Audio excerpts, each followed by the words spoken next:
Hello, everyone. This is Krishanu, and welcome to the Weekends with Amit. Last week, we had a wonderful show, and a lot of good things were given out for our audiences. And this last episode of Quantum Healing in the Times of Coronavirus is not going to be any different. We still have these two panelists with us, Dr. Amit Goswami and Dr. Valentina Onisor. Please, can we have them on the screen, please? Welcome to both of you. Most welcome, and our shows have been very well received by our audience, and they're very eager to know if we can go a little deeper and give them a little more understanding, both theoretically and practically, on the coronavirus subject and quantum healing. So, without wasting any more time, let's get down to business right away. So, my first question is to Dr. Goswami, as usual. And the question is from the theoretical perspective, generally, can you throw some more light on the quantum healing part? Okay. So we have to understand quantum healing from a little bit of perspective. What happened was, first of all, there was this phenomenon of spontaneous healing without any medical intervention. And nobody knew what was happening, except skepticism. A lot of skepticism existed. And then researchers at the Institute of Noetic Sciences did a very thorough study, and they established that no hanky-panky was involved in any of the reports, although anecdotal, but they were all checked by oncologists. The healing was genuine and no medical intervention. So when this became substantial within a few years, famous Deepak Chopra first suggested the idea of quantum healing. In quantum physics, we have known for some time that there are discontinuous quantum leaps that take place. Electrons jump from one atomic orbit to another without going through intervening space. Really discontinuous. That was the surprise of the healing that was taking place. Somehow, there is a lump, there is a growth, and the growth was disappearing overnight in a few hours. How can that be? But such phenomena are well known in human creativity. It is well known in biological evolution called fossil gaps. So there are some parallels already. So when I started looking at it, the problem even had more perspective from how I was looking at it. At about the same time in the 1980s, people were very interested in the subject of healing. And one of the things that people started noticing is that lifestyle, emotional stress, these things are responsible for what we call chronic disease. Cancer is an example of chronic disease. Heart disease is an example of chronic disease. And all these diseases are generally diagnosed as stress-related. Basically, what happens is the immune system malfunction. Immune system is the defensive part of the body. We have already talked about it quite a bit. And what happens is that the programs of defense go awry, so you can have a chronic disease that develops. You can take care of the symptoms, but that does not produce any permanent healing. So what to do? So this kind of disease began to be called, we always give a name, so they are called mind-body disease. And Daridossi theorized that it is because mind is putting wrong meaning on the emotions, on the feelings. Feeling plus meaning makes emotions. We already have spoken about that. And that's how negative emotions become negative, because mind is giving wrong meaning. And that produces the stress. Stress, of course, is then responsible for producing immune system malfunction. This was basically the theory. And great discovery was that the healing that was taking place in spontaneous healing of cancer is a quantum healing, a discontinuous quantum leap that was taking place in which the immune system is healed all of a sudden. All of a sudden, its malfunction is gone. And that was why the immune system comes back into proper functioning so rapidly with such force that overnight the tumor can be conquered, just kaput, vanish. So then, of course, when I looked at it, I immediately saw the parallel between creativity, the creative phenomena of which certainly quantum leaps are quite common. That's how insights comes to us. Creative process consists of preparation, incubation, insight, and manifestation. So the insight part is the certain part. And so I suggested quantum healing is that certain part. When the meaning that was given, wrong meaning, that with a creative process was suddenly corrected. That's the basis of how quantum healing works. So this was all part of my first book on the subject, Quantum Doctor. And in the meantime, we have developed much more understanding and also how the process works. Also, some of the details of what happens, the emotion part of it. It's not just necessarily the mind, because there is also an emotional block at the chakras. So all of this, when we go into details. Okay, so let's unravel some of the details gradually. Valentina, I'm sure, will add all the emotional part very well. Yeah. So directly to Dr. Ronisor, your take on this. All right. So still we are speaking about generally quantum healing, right? And Yeah. to put it maybe more simple, so you heard about all these cases of spontaneous healing that many people experience without any medical intervention of any sort, right? And we call them miracles, or even we dismiss them usually. So this kind of quantum healing can be also achieved through this creative process, okay? And remember that the quantum science refers to the subtle and also to the supramental level of our being. So that's where we have to get in order to trigger such quantum healing, and again, we cannot force it, but what we can do, we can prepare, right? And it's part of the healing path to supramental intelligence, again, is the way to develop an integral medicine, which is a positive medicine, on the contrary with what we find nowadays, which is a pessimistic medicine, right? And this positive integral medicine is giving a metaphysical foundation for integrative health. And again, once again, ask yourself what means health, which is a dynamic condition of the human being. It's an expression of harmony and equilibrium at all the levels. We don't even know usually which are these levels. Okay. So in order to access the supramental intelligence, besides that's grace, divine grace, in this case is also spontaneous healing, we can engage, first of all, the intent and the creative process. And even when we are sick, so disease can be used as an entry point to the supramental, but much more difficult, okay? So it's best to do it when you're healthy, and it's also easier. All right, so you have to learn how to access the supramental level of your being. The easiest way is meditation. Again, when we really do it, it's the easiest way, to get into such states. But again, we have to usually pay attention to the resonance. We have to eliminate that negative resonance that took us in that place, first of all, usually. So when you figure out which was that damaging resonance, maybe even 70% of the problem is done, while also creating the positive emotion brain circuit, which is our job to create them, right? And again, then complete healing appears the more we become aware of the nature of the self and also reconnect to ourselves, right? We are not split it anymore. Again, even a little bit, it's enough.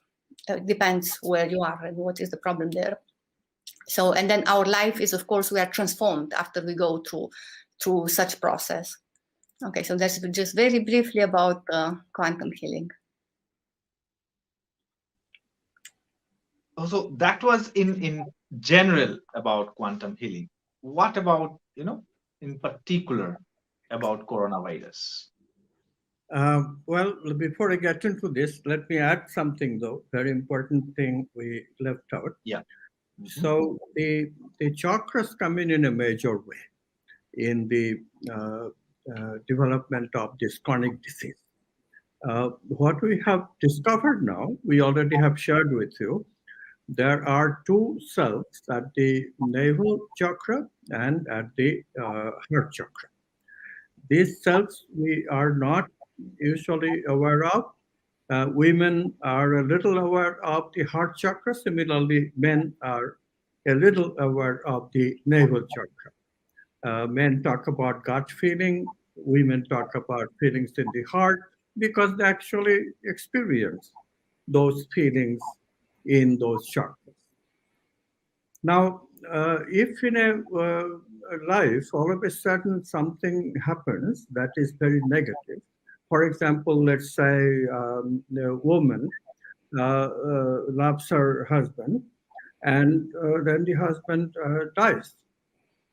And of course, everybody knows about the phenomenon of mourning. It happens. And what happens is that we cannot love. We exclude love during the process. And for some women, it becomes very serious. Without this man, I can no longer love anyone. They close off the heart so much that the one property that we already mentioned, you remember that the awakening of the self of the heart crucially depends on our ability to suspend momentarily the immune system, the thymus gland, and other systems that take over the job of the thymus gland later. We have to suspend those defensive programs. They have to become vulnerable. In that moment, the heart becomes quantum and we get love. That process is now impossible because the woman had decided that I cannot love again. And that is what this absence of love in a prolonged way has produced a immune system which, like when the brain doesn't get enough sleep, we feel malfunction. Similarly, immune system malfunction in natural, it no longer kills the cancerous cells, and that's how the most vulnerable organs are the heart chakra organs themselves. For women, the vulnerability is maximum for actually the breast. And this is what causing the crisis. There is too much breast cancer today. At the time I was looking at it uh, 8 years ago, it was just a huge crisis. uh, Angelina Jolie, the actress, she had a mastectomy, radical mastectomy, and of course, because the oncologist told her that she has a 85% of propensity to contract cancer, so she didn't take any chances. Being a good mother, she just underwent mastectomy. And similar phenomenon was going on all the time. So I became very interested, and all that to cut to the chase. All that led to this new understanding of the science that we actually have cells at the heart and cells at the navel, and if we can balance them, if we can integrate them, then we really can live with a healthy immune system. So that's part of the preventive medicine that Valentino was talking about. We can, in fact, increase the level of the person's living, level of our living, to a higher physiology of the heart and the navel chakra. When we do that, we eliminate the disease of those chakras, the chronic disease. Diabetes of type 2 in navel, and similarly cancer, heart disease in the heart chakra. So this is the rest of the story. Okay, let's move on. Well, Thank you so much for this rejoinder. This was really necessary and an integral part of it. Now, coming back to my original question and to Dr. Rani sir, is how do you look at it from a practical point of view?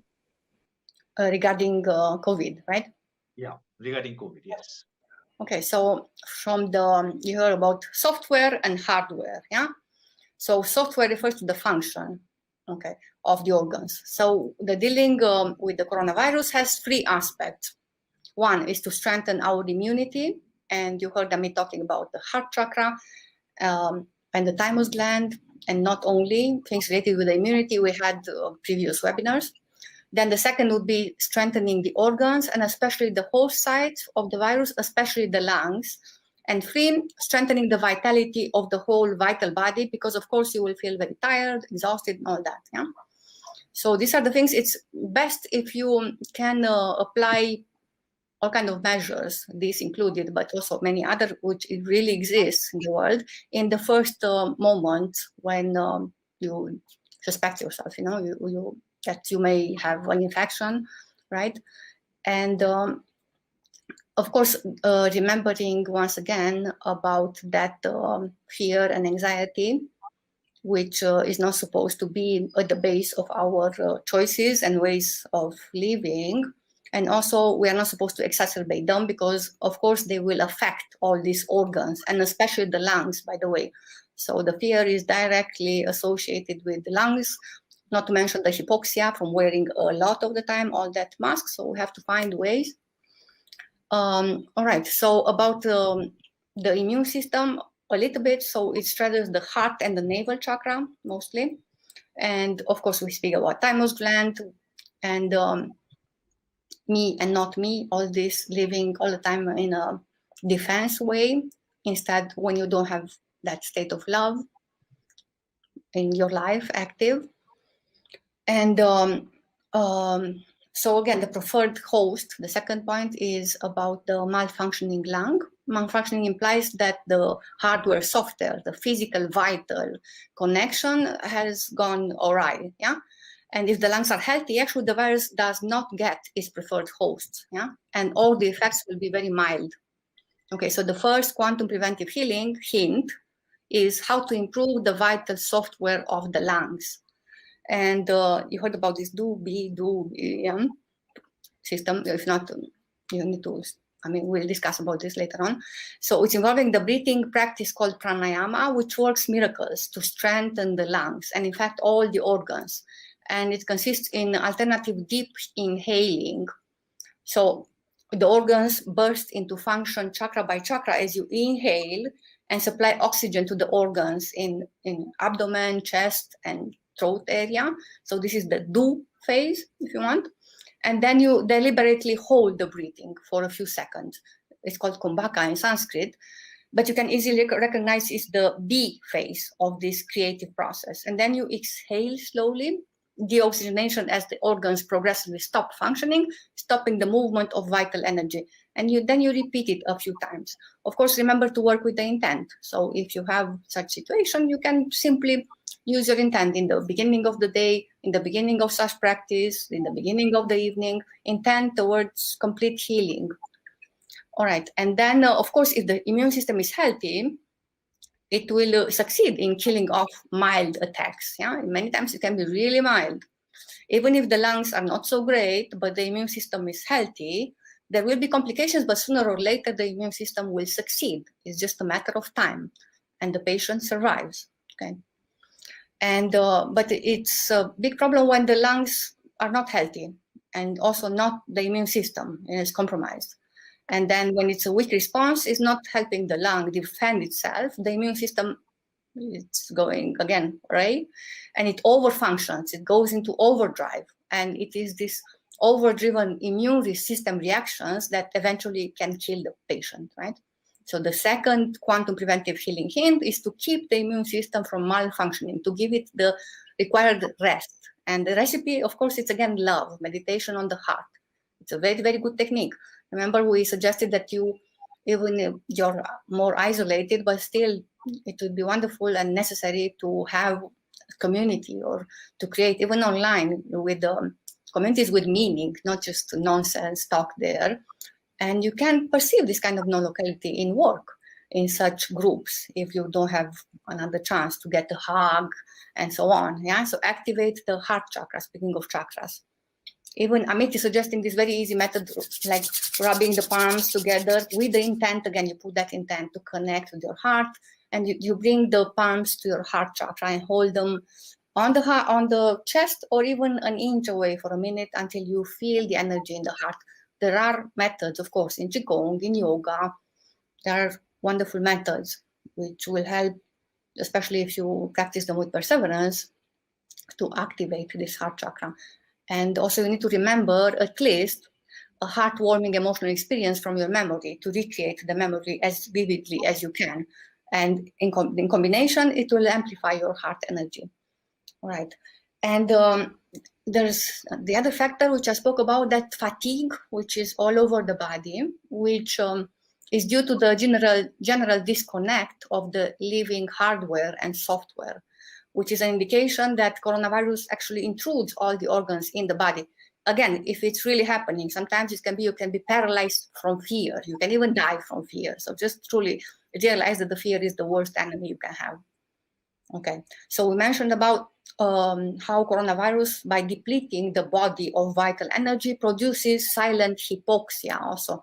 So this fatigue all over is another fallout. So the third quantum healing hint would be to keep all your vital software in dynamic balance and to be creative about caring for your vital body, all of it, in no matter what ways you know. Yeah, there's a lot to talk about this. And then, of course, again, if I go to the preventive medicine, you have to know that there exist truly wonderful remedies, which somehow, again, we forgot about this preventive medicine, which is so rich and so effective. Yeah. But again, in quantum science, we emphasize that health is a dynamic condition of the human being, the expression of balance and harmony on all 5 levels. Yeah. So you need to learn how to nourish all these levels with all the components, from physical to vital body to emotions, mind, higher meaning of the archetypes, and spirit.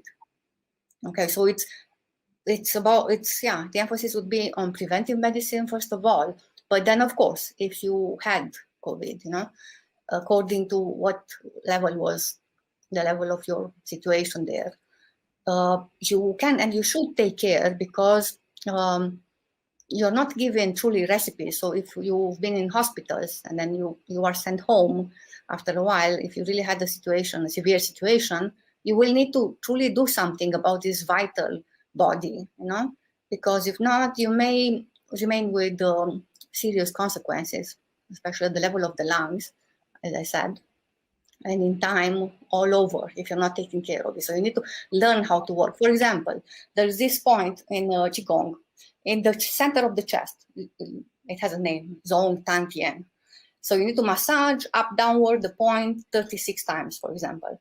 Again, it's painful, but it's a very good point, So it's part of the Qigong tradition, which stimulates a corresponding energetic meridian. And then again, for example, you have the lung meridian. You have to check online where it is. Yeah? So lung meridian, if you're simply tapping this lung meridian 3 times on each side, it is very indicative to prevent and treat respiratory problems. So a cold that reached in the body at the level of the lungs. Yeah, so it also cleans and opens the chest. And if you feel that you are breathing heavily, you will see very soon that this exercise makes breathing easy. Okay, so for example, you can start with this and then end with the massaging this point, and also massage the last point of this lung meridian, which is situated at the external corner of the thumbnail. Now they say 12 times. Okay, and even there's another way, the same from Qigong, of beating of your palms in between them, and also in between the fingers. Yeah, but also this. Or simply massaging thoroughly all the areas of your palms and fingers. This will have also a wonderful effect on the overall vitality. So you need to check the pictures you find online with the reflexogen areas in the palm. But again, these are just very few. The idea is that you need to do something. Don't just sleep on, So especially if you have been affected, but even if not, as prevention, Then one thing which I want to say is that whenever you have fever, it doesn't mean that you need to treat it. So just study a little bit about that. You don't need to take something at the slightest fever, because many times it's just a sign which says that your immunity works, and why put it down, So we will set up a page with the consultation with some of our doctors here. So I don't know, at some point, because I'm thinking that this situation unfortunately will last longer. Or if you have questions, we can see how we can help you. But again, the idea is to not truly like to it is the moment to start using also such kind of subtle help. Yeah, it's not enough to just take a pill, or to just, again, like I said, you spend a month in a hospital and then you go home with your vital body without any kind of life energy in it. Yeah. And again, there are other remedies, like for example, sweating, which is used for in Nordic countries, in sweat lodges, for example. It's a lot to say about that. I love these kind of things. And then there are also certain herbs. You have to know that antibiotics do kill bacteria, but if they are administered in the viral infection, it's only leading to overpopulation with candida, which generates another systemic infection and more work for the immune system. So hopefully your doctor will know what to give you if you're depending only on that. And on the other hand, medicinal herbs, speaking of Ayurveda and phytotherapy, they have a large spectrum of defenses to act immediately, even towards viral infection. There are antiviral plants which can directly interact with viruses and neutralize the viral particles. And in this way, the virus becomes inactive in situ and unable to spread. So research proves that plants activate and even teach our body how to help itself against the virus they deal with. And this is valid if the plant has what is called virya, so the vital energy of the plant, says the tradition. Yeah? So, and the quantum science explains this as resonance. Yeah. And so plants, let me tell you this because it's important if you want to understand how to work with plants. So they develop their morphogenetic or liturgical physical form and vital programs during evolution, a stage called Evo-Devo, evolution and development together. Yeah? You can read this in Amit's book, The Ascent of Humanity. And these forms and functions first developed in a plant is repeating again and again in organ development in animals also. So in this way, we share with plants both molecules of hardware and programs of software. So when in a disease, because we lack them, the plants come to our rescue as medicine. So both allopathic and herbal. And I'm just giving you a few, of course, again, if it's any real problem, you need to consult a doctor, yeah? But I'm giving you examples of such herbs and therapeutic grade essential oils, which can come to your help, especially as preventive medicine, as I'm saying. So star anise, oregano, basil, eucalyptus, sage, fennel, garlic, peppermint, rosemary, ginger, pau d'arco, licorice, astragalus, clove. Everybody has clove, right? And cinnamon. But again, there is this purposive movement of consciousness here, and there's a meaning for all this that's happening. You're not really alone as you may feel in these times. And there's, of course, a karmic aspect to consider and lessons which we are not very aware of them yet. Well, while I was listening to you, Dr. Anisar, just something struck me is that on the one hand, I have the possibility of being yet again infected by COVID. I was once infected, and there are people who are already have taken 2 doses of vaccine and they have developed a sense of power against the virus. But the fact of the matter remains that people can get infected, there can be various reactions, and the virus mutates and takes a different form, which can attack even previously infected people and vaccinated people. So there is a threat looming on people's head. This is one hand. On the other hand, the preventive measures that you are talking about, and I was trying to put a price tag to it. And I was trying to compare that price tag with the hospitalization or even the cost of life that might be involved. And it is a no-brainer. Some exercises, meditation, pranayama, and the spices and the herbs that you were talking about, most of them taste great. And I probably have them very frequently in various types of food. So on one hand, is this very cheap, very pleasurable, as well as very easy to find methods which can save costs of, some lives are priceless. So Yeah, it can. the comparison is really really a no-brainer, and I believe the audience that we cater to are very smart, and they will take this advice very seriously and do something about it. Yeah, Now but we again, are. let me just say one more time. So the idea is to catch it at the first signs. Yeah. So when Mhm. that's very, very important. If you miss the start, then it can be Yeah, problems. Yeah. right. The virus And then already again, gets don't do it time to alone. proliferate. Yeah. So you need to find a qualified doctor, preferably, Mhm. yeah, or naturopath, which has some experience. And meanwhile, of course, work on yourself. Work on, like I said, first of all, on your capacity to love. First of all, Mhm. truly. And Mhm. again, Mhm. don't get so fearful and anxious. Just be attentive. So being attentive, it doesn't mean that you have to be anxious. So love. I mean, I don't know whether any doctor, an allopathic doctor, will ever prescribe that, you know, love as a sort of a therapy. But it's so wonderful to even think that something so pleasurable to us, something so dear to us. In fact, this is one of the most distinctive quality of being a human being that we claim ourselves to be, is the ability to love. Now, that is such a beautiful therapeutic intervention, if I may say so. So anyway, what we are almost out of time. So Dr. Goswami, if you just wrap it up like you do every time, time is very short. Okay, so we have covered pretty good the whole gamut of issues. Let me remind you, preventive is the best. Take care of the body, five bodies, all five bodies, in a coordinated way. Quantum science has given you the understanding. Second, in spite of all precautions, things like the virus, if the infection is very, very serious infection, plus somehow immune system did not do its job properly or one organ was very weak, and you get the disease anyway. Uh, uh, this is the part where the conventional stuff is uh, maybe necessary. Hospitalization, giving you oxygen, that's the main thing that doctors do really for treatment, with a few other things that help.